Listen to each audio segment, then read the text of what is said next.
Assalamualaikum warahmatullahi wabarakatuh. Salam Pramuka.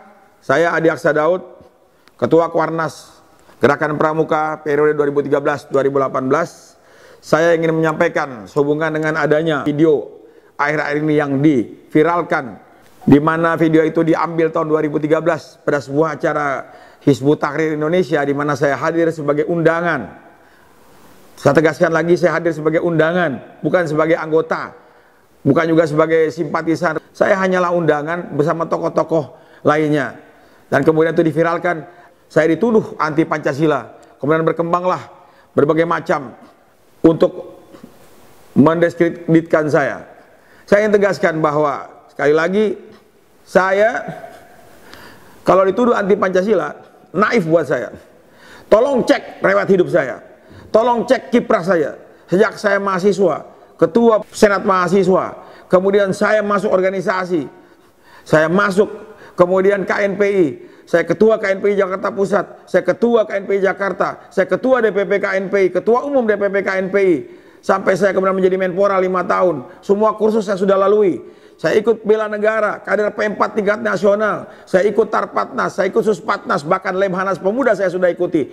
Apakah betul dan sungguh kejinya kalau saya dituduh anti Pancasila dan Undang-Undang Dasar 45? Saya ingin tegaskan bahwa ketika saya jadi ketua umum KNPI tahun 99, ketika awal-awal reformasi, orang berbicara tentang bentuk negara yang akan berubah menjadi negara serikat ataupun negara federasi, saya mengambil inisiatif sebagai ketua umum DPP KNPI waktu itu. Saya kumpulkan para tokoh-tokoh nasional yang ada di Indonesia, di Jakarta pada saat itu. Hadir Pak Susilo Bambang Yudhoyono, hadir Pak Wiranto, hadir almarhum Bang Ali, hadir Pak Amin Rais, bersama-sama membubuhkan tanda tangan Pak Aim Fatwa dan sebagainya, 100 tokoh untuk kebulatan tekad NKRI harga mati.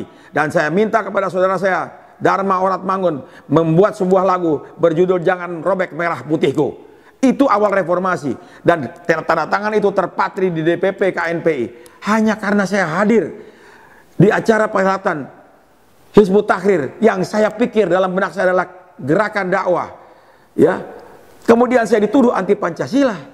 5 tahun saya jadi Menpora, saya lakukan setiap hari Jumat. Boleh tanyakan kepada karyawan yang masih hidup di sana yang pernah saya pimpin. Setiap Jumat wajib mengaji, dan pada saat setiap Jumat wajib juga melakukan kebaktian retreat di kantor yang sama. Bahkan absennya saya periksa sendiri. Koordinator kebaktian waktu itu adalah Profesor Dr. James Takudung, masih hidup orangnya. Saudara saya, speechwriter saya, Victus Maurin, Sekjen Gemeni ketika itu, Pemuda Katolik ketika itu. Tanyakan kepada mereka. Dan setiap tahun dari gaji saya potong, saya ambil, saya kumpulkan, saya berikan pada 2 orang untuk naik haji, yang haji, 1 orang yang Katolik saya kirimkan ke Lourdes, 1 orang yang Kristen saya kirimkan untuk ke tanah suci mereka di Yerusalem. Apa kurang nasionalis religius lagi saya, sehingga saya dituduh anti Pancasila?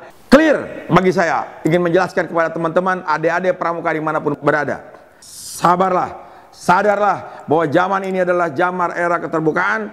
Fitnah berseliweran di mana-mana. Kalau ada gerakan yang merongrong Pancasila, mengganti Undang-Undang 45, kami pramuka yang ada duluan di depan menghadapi mereka.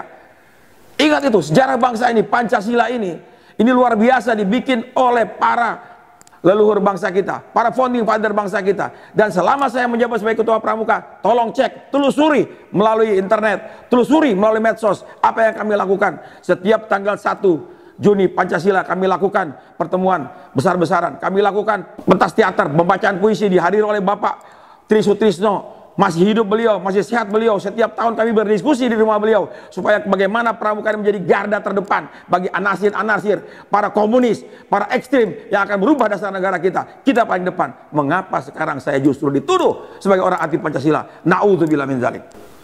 Sebagai seorang yang nasionalis religius, saya pasti mendukung setiap gerakan-gerakan keagamaan yang membangun jiwa generasi muda Indonesia. Kalau saya diundang, saya akan hadir. Dan ketika saya diundang tahun 2013 yang lalu sebagai undangan, sekali lagi sebagai undangan, bukan sebagai simpatisan, apalagi sebagai anggota.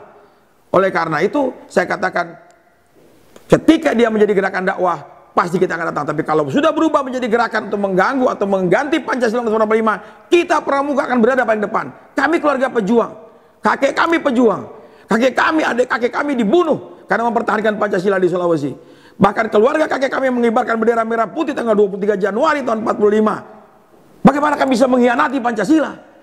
Sementara keluarga istri saya sendiri, keluarga TNI, keluarga kami, keluarga polisi, keluarga jaksa.